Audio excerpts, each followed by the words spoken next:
Namaste, this is Vidhyashankar. I am the director of Anaadi Global based out of California. It is my pleasure to welcome Guru Dampati Shriman Adi and Matrushree to the Bay Area. They have come all the way from the ashram in Payani to visit us in the US, and I know you're going to spend a lot of time in the US visiting different states, and thank you so much for your presence in here and spending time with us. Thank you. Namaste again. I thought we can use this opportunity to address some of the common questions we have among the Indian diaspora. Obviously, as you know, I live in the Bay Area and I have a lot of friends in the Bay Area from the Indian community. We are all comfortable here. There's a comfortable life. It's a good balance between business, work, professional, as well as a good entertainment and family. But this question often comes about spirituality, especially Bharatiya spirituality. We hear a lot of scientific background about Bharatiya spirituality. We hear a lot of non-scientific aspects as well from a modern perspective. I thought we could use this question. This common question that comes up is Bharatiya spirituality even relevant given that we are all comfortable in our material aspects as well as from a family perspective? So I thought it would be wonderful if you can shed some light into that. Yes, sir. Namaste. It's a very happy occasion being here. When we look at Bharatiya spirituality, is it relevant to anybody at all?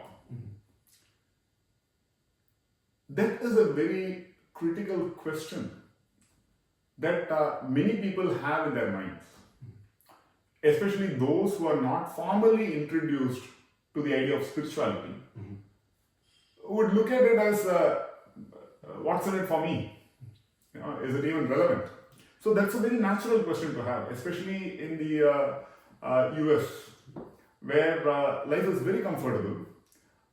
Weekdays go in regular responsibilities like going to office or working from home, then picking up children, dropping children, various other activities. And weekends are also comfortable.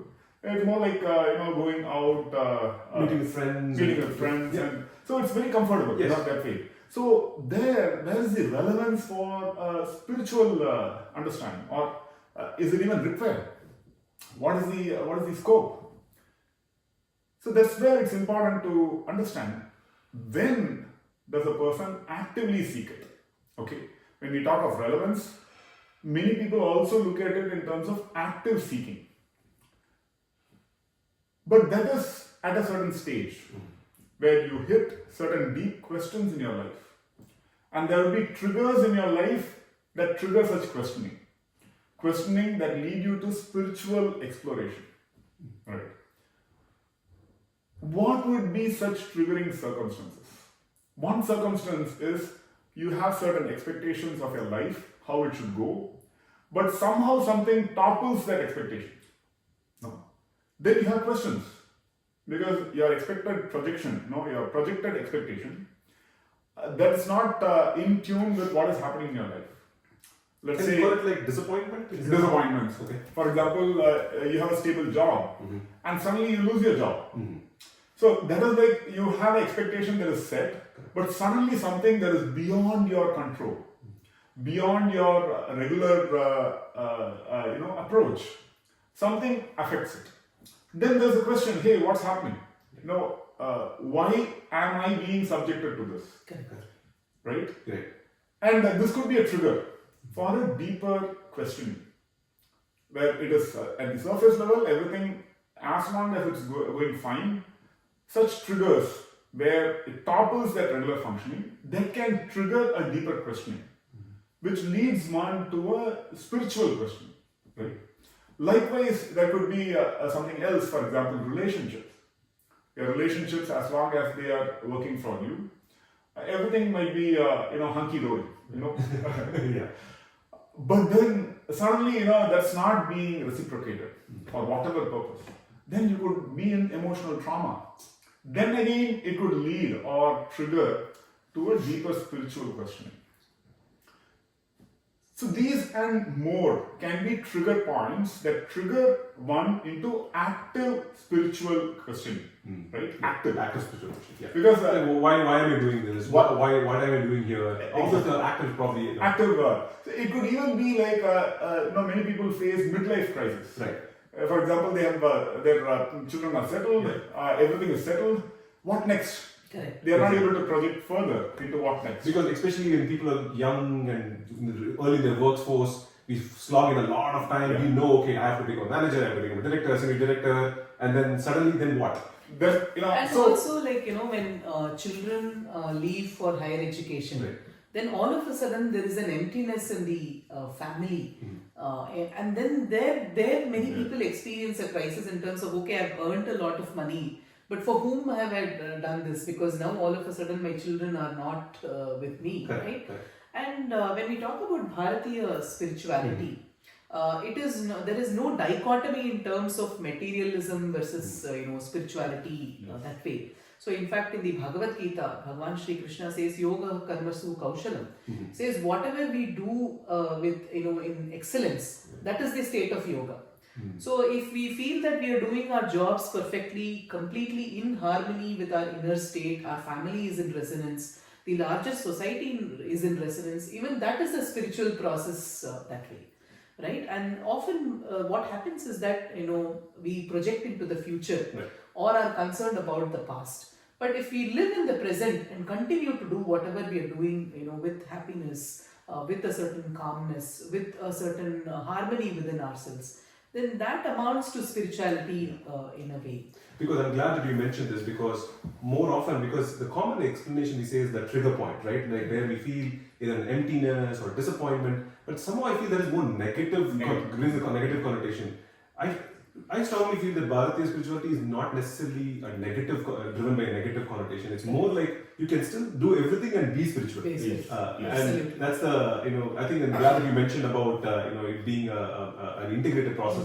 Process. And that's where one key aspect, when we say yoga karmasu kaushalam, it's again taken along with another simple formula, which is samatvam yoga uchyate. How to maintain samabhava or a state of balance of mind in the midst of regular circumstances.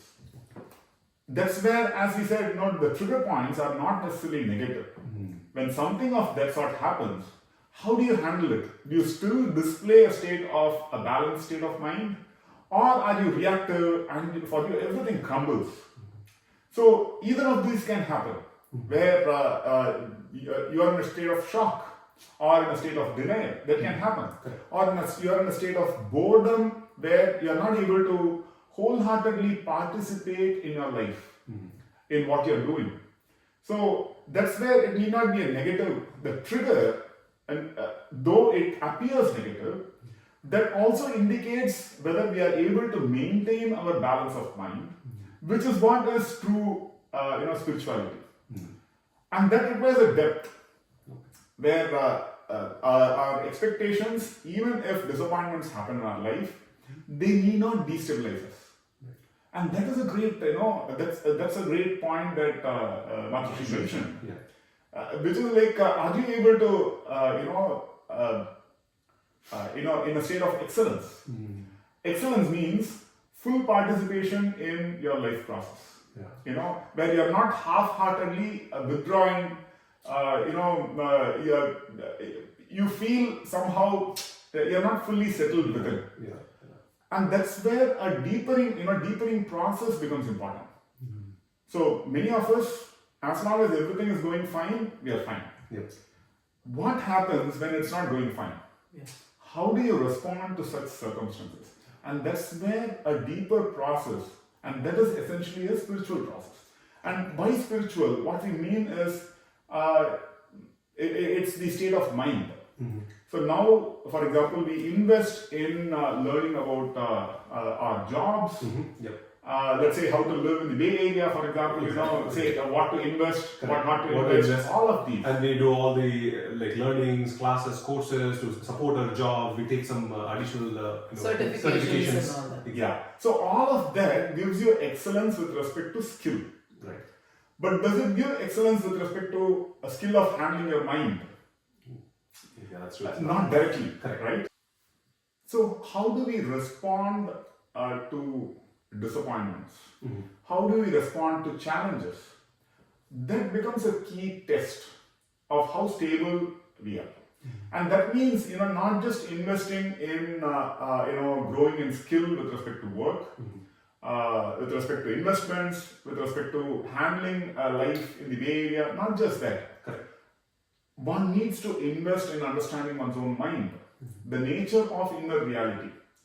And that's why questions like, who am I? Right. What is this reality? Yeah. Those start making more sense as an active area of pursuit. So when we say Bharatiya spirituality, it refers to comprehensive knowledge base that is made available for anybody who starts encountering such questions in one's own life. Right. Like, what am I doing? Why am I doing it? Correct. And that requires a proper reasoning. And reasoning itself means, access to a knowledge base. So, no, actually, that brings me to the next topic that I actually wanted to ask about. You mentioned about knowledge base, the Indian knowledge base. We often now start hearing about the Indian knowledge systems, and we've also heard a lot that it can be incorporated with children. It is relevant for the adults. Can you talk a little bit more, because is Indian knowledge systems our itihasas, puranas, or is it like our belief systems? Is it our daily rituals that we do? How do you define Indian knowledge systems? So when we say Indian knowledge systems, this is a term that has been in vogue for the past few years now, and very much popularized by the Indian government in terms of whatever initiatives that have been taking place in various universities. And these knowledge systems also refer to the knowledge systems that originated in Bharat. And of course, there are historical records that show how these knowledge systems have traveled from Bharat to the Middle East, to countries in Europe and all that. So when we say Indian knowledge systems, we typically refer to the knowledge systems that originated in Bharat or India. Right. Yeah. And when we say, as you rightly said, is it a set of rituals, or is it a belief system, or is it some kind of a knowledge system, if we see? I would say it is all of this together, right? At some point, we've had a very rich cultural heritage. We've had a very ancient civilization. And probably some of these things started in a certain way, but then took shape in the form of structured knowledge over a period of time, where it could be offered through the system of the Guru Sishya Parampara. We've had many Gurukulams in the past, and even slightly before the British formally took the records of what was there, we've had Thinnai Pallikudams and community learning spaces where these knowledge systems were offered. Banyan tree. Or underneath the banyan tree. Correct. So these are places of learning of Indian knowledge systems.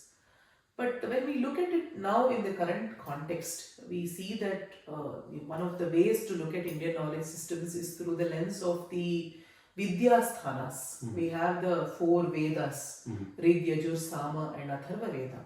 We have the Vedangas, which are the 6 dimensions which are required to master and decode the Vedas. So the 6 Vedangas. And then we have the 4 Upavedas. We have Ayurveda, we have Dhanurveda, we have Arthashastra, we have Gandharva Veda. Some say also Sthapatya Veda, which is architecture and town planning. All these are there.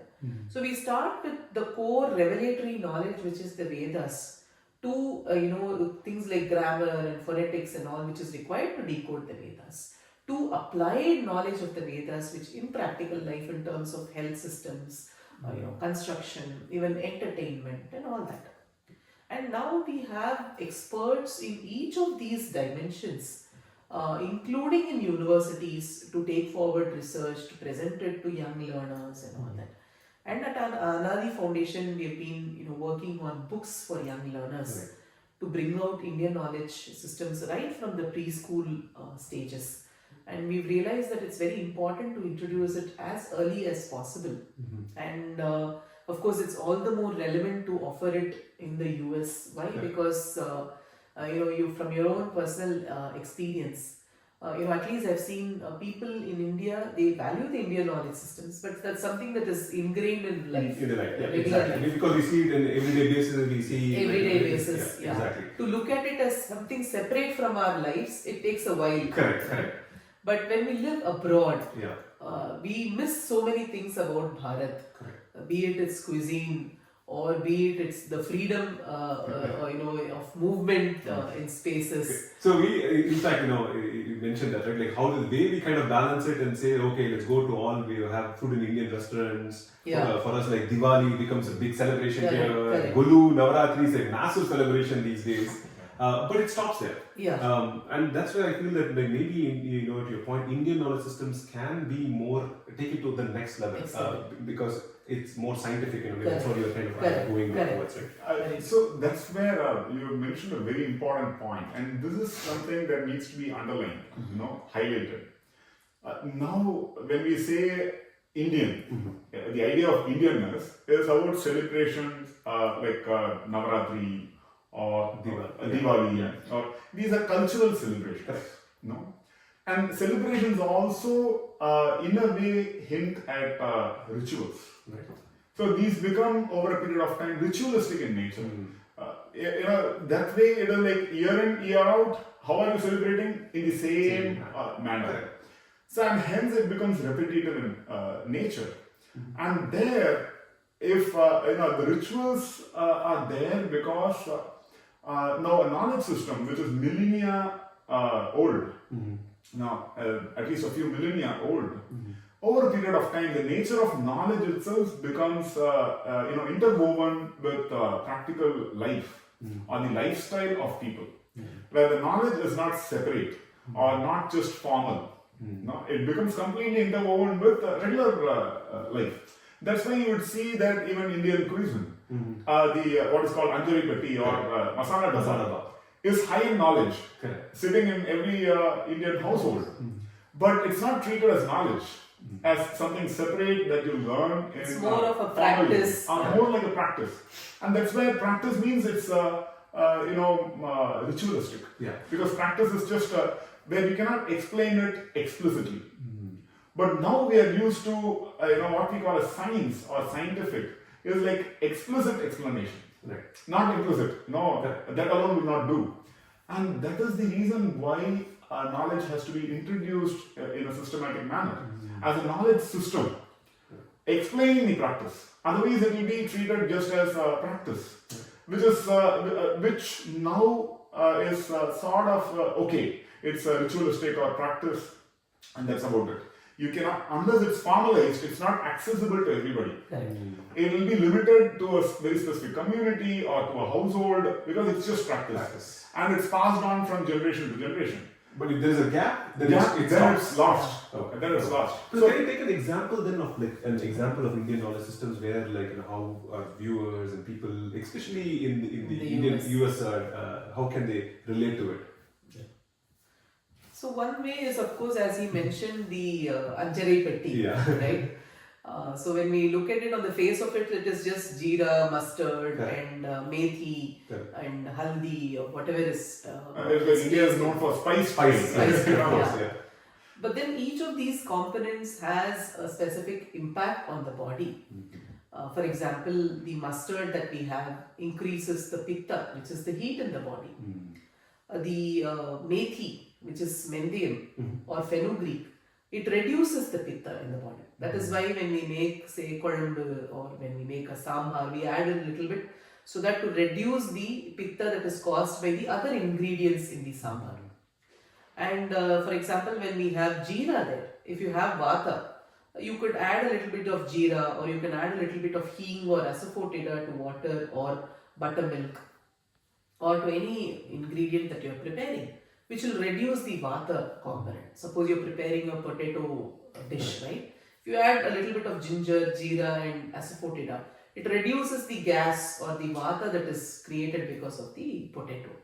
And this is all directly perceivable. This is all directly, you can experience this within your body. But when I just show the the anjarepati and say you first put mustard, then you put the jeera, this becomes like a Ritualistic. Exactly. Nobody understands that. Correct. But when I give you the framework of Ayurveda, talking about the doshas, Vata, Pitta and Kapha, and how it impacts the body, and each food what rasa it has, and how each rasa impacts the body. For example, say chili or pepper, right? Pepper is basically, it is pungent in taste, it is spicy in taste, right? And when you have it, it increases the pitta. So that particular taste has an impact on the body. So this is a direct way to understand how the food that we eat impacts our body. So the next time when you already have a heat in the body, you would probably avoid eating too many spicy foods. Or when you are having a cold, like just now I am having a cold, you would probably avoid too many sweets at that point in time, or having chocolates at that point. And this knowledge is so valuable to children, because now if you take a chocolate bar, you would have vitamins, proteins and everything written on it. So just because vitamins and proteins are written on it, it doesn't mean you can just pop a chocolate anytime you want to. But if you understand it through the lens of the dosha, you now know that you can't eat a chocolate just like that, because it has a specific impact on the body. So this can be a very empowering framework, especially for children. So this is just one example, of course. And this does not mean that it's limited just to preventive care. Correct. In a modern sense, if we look at a patient care pathway, preventive is at one end, but then tertiary healthcare, access to top-notch healthcare systems, like an hospital or super specialty hospital, all of that becomes very important, right? Now, when we look at the science or the knowledge system of Ayurveda, it's not limited to just the preventive aspects. Correct. Because preventive means, again, it's reduced to just practices. Exactly. An individual understanding. Can it be a formal system of healthcare? Definitely yes. That's the richness of the knowledge system.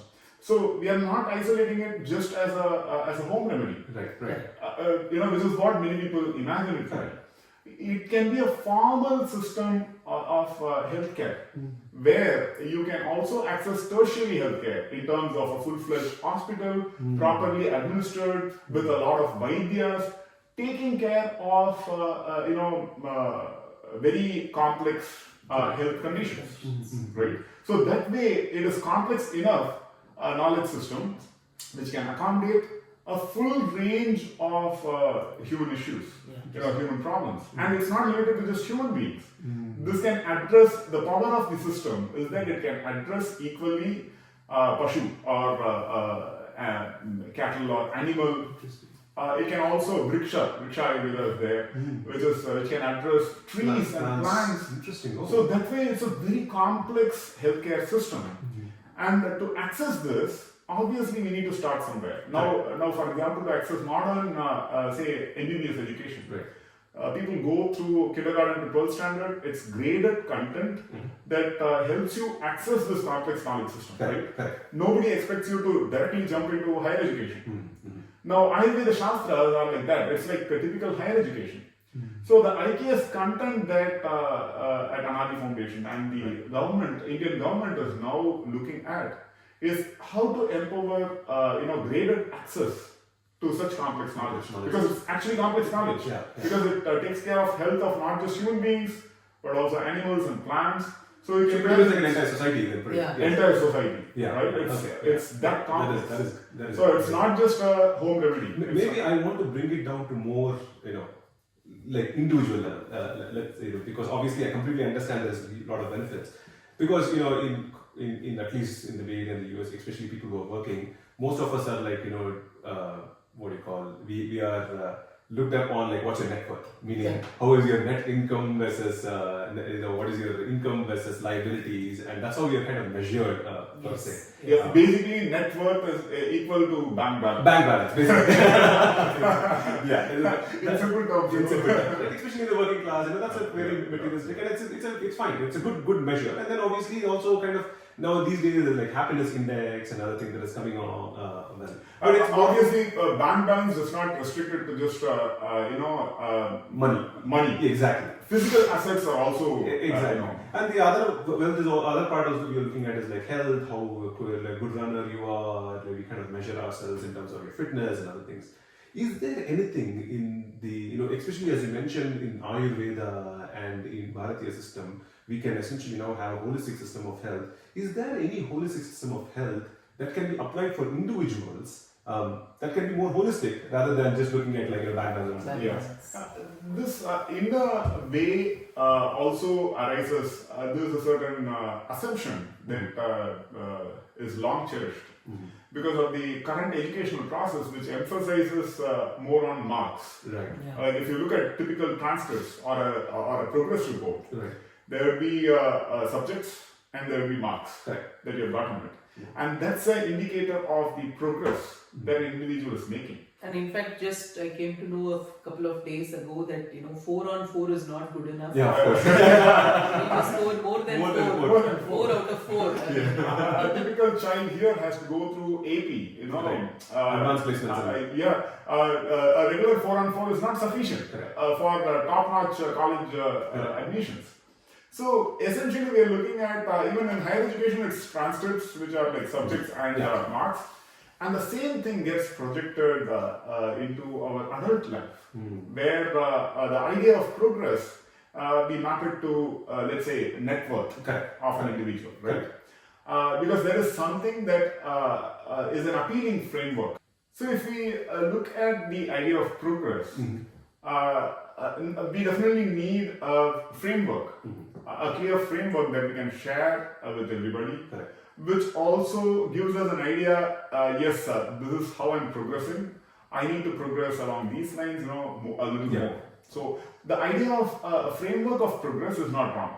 So that is very, very enabling. But what is important, as you rightly said, is am I healthy? Am I happy? Am I contributing to society or the family? All these also become important aspects, which we feel as an individual, a human being, we can relate to. But now that does not factor into this idea of progress. And that's where the challenge is. Right? That's where, if you look at the Bharatiya system, a powerful framework that is offered is called Panchakoshiya Vikas or Panchakosha. Can you a little bit more? Panchakosha. Panchakosha. Okay. So 5 kosha. 5. Pancha means 5. And kosha means components, if we can look at it that way. So 5 component architecture of human progress, if we can liken it to that. Yeah, so this Panchakosha basically includes the Annamaya, Pranamaya, Manomaya, Vijnanamaya and Anandamaya. So don't be intimidated by the Sanskrit terms. When we say Annamaya, it is to do with the physical structures or the body. So we can talk about physical health or the physical dimension there. The Pranamaya is to do with the energy dimension or the vital dimension. For example, there is a bulb.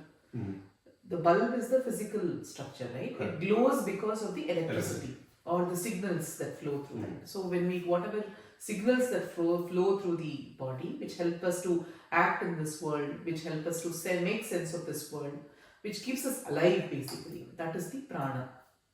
The Manomaya Kosha is to do with these various emotions that we have in terms of happiness, sorrow, jealousy, anger, and many such things, pride, right?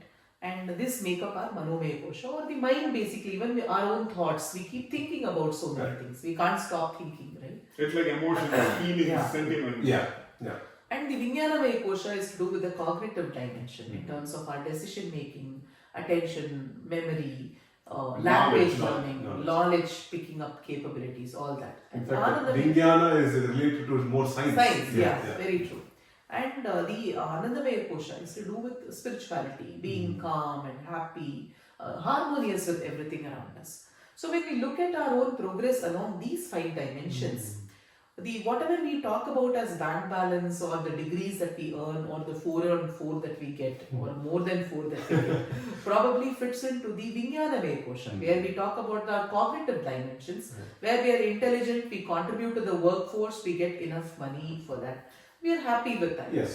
But when we talk about, but in that process, we might lose health, for example, right? Many people who get to the top very rapidly are also the people whose health may not be the best. Exactly. Burnout is a very common problem. Very common problem. or in the process of achieving something. I've seen typically in startups where one person is so engrossed in the startup that even their relationship within the family is not so very harmonious. We can't say for everybody. Correct. It But can it happen. can happen. Yeah. So it means that at the Manomaya Kosha level, some problems are there or issues are there, or you can work better on that. Or if your physical health is down, it means your Annamaya Kosha, there's a lot more balance that is needed over there. Or you work a lot, but at the end of the day, you feel a lot of drain of energy. You feel fatigue, and you feel difficulty in participating in the future activities. Then it means that the prana has come down, basically. Or over a period of time, you even lose the ability to remember things. Correct. You are so confused. You're not able to make decisions with clarity. It means that Vijnanamaya Kosha is affected. Or at the end of all this, you feel a certain emptiness. Where am I heading? What is my life all about? Why did I even do all this? Correct. Then it means that there is this Anandamaya Kosha, the spiritual dimension has been touched over there. But then when we do activities in our day, in a week, or in a month, or at least even in 3 months or 6 months, which helps us to balance all these dimensions. For example, there is a simple exercise routine in the morning, or a yoga routine in the morning. There is a simple prana routine in the morning. Or you spend time in nature, you take a walk in the park. A simple pranayama practice would be... Pranayama practice, right? Okay.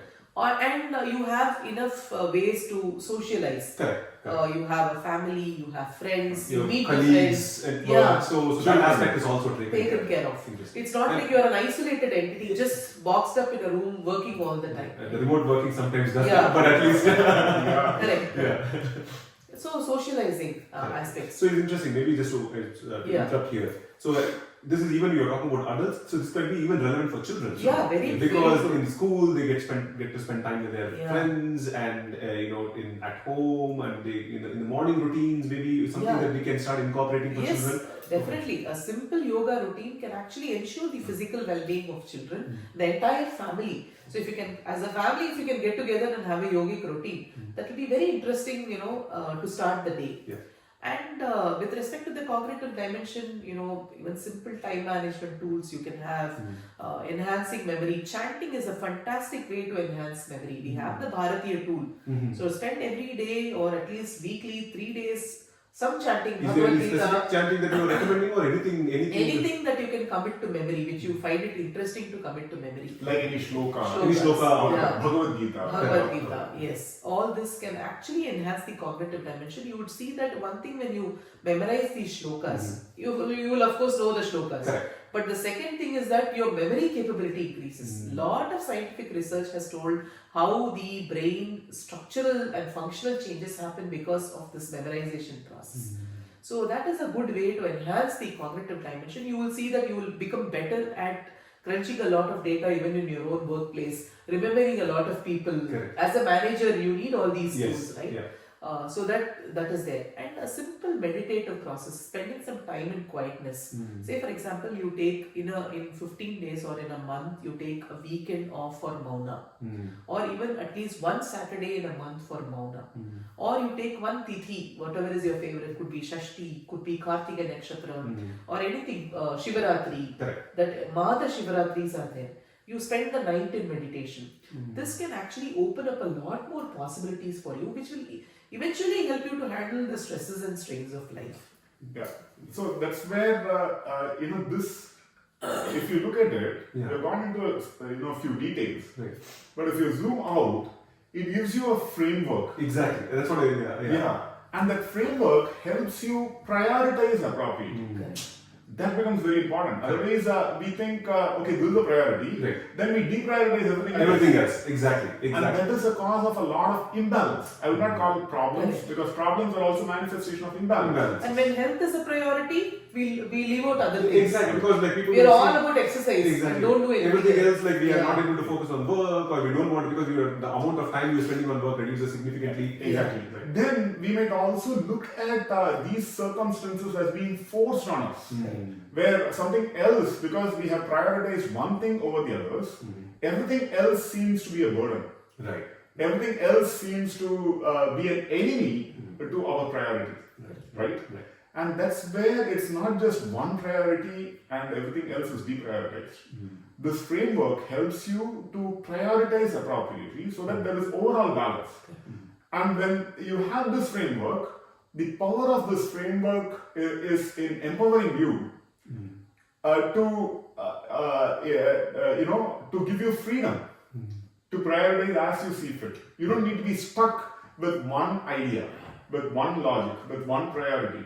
You are now free to balance it in a dynamic manner.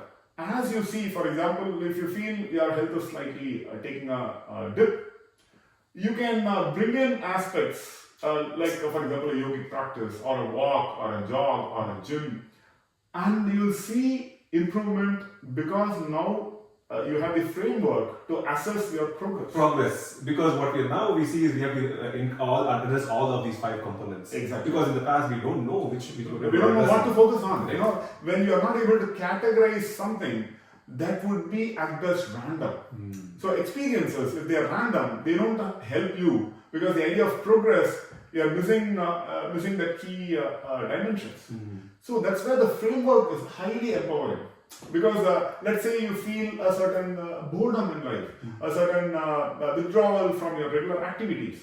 Now it would be, if your idea of progress is just unidimensional, you would look at that as a problem. Correct. But you may not be able to consciously categorize it as a problem. Correct. You would know something is not right, but you will not be able to place your finger on it. What is it? But now, since you have an understanding of the Panchakosha, you might see, okay, Anandamaya Kosha. Right. I need to spend some alone time, me time, right? With myself, a little time, and then you would see that aspect is balanced. And that is so empowering and so liberating. And in fact, as a manager, when you have people working under you, you will also care to look at, with such a framework, you will not just, of course, deliverables are there. Yeah. But then if you see your colleague is going through a rough patch, then there is a way to look at them, their contribution in a more holistic manner. You would probably say that, why don't you, have a jog routine every day in the morning. You seem a little bit stressed out. That way, even the relationships within the team enhance, because now they know that you don't just care for what they deliver in terms of work, but you're caring in terms of how they live their lives as a person, how is their health. Correct. Of course, there's a lot of we can't intrude into the personal business. But you can do a check. Correct. Is everything okay with them? Not just in terms of how much they contribute to. And that's a good manager. Yeah. You would see that successful managers anyhow do this. Yeah. Now, as a framework, everyone is empowered to being a successful manager. Yes. Yeah. Right? So in your opinion, Panchakosha pathway is the way forward. Yes. It's definitely a pathway to progress. Wonderful. So once again, thank you so much for your time again, and I'm so glad that you're able to fly all the way from Parni, leaving your Gurukulam, all the children behind there, to spend time with us in the US. I know we have a lot more places to cover today. So once again, thank you so much for your time. Namaste. Namaste.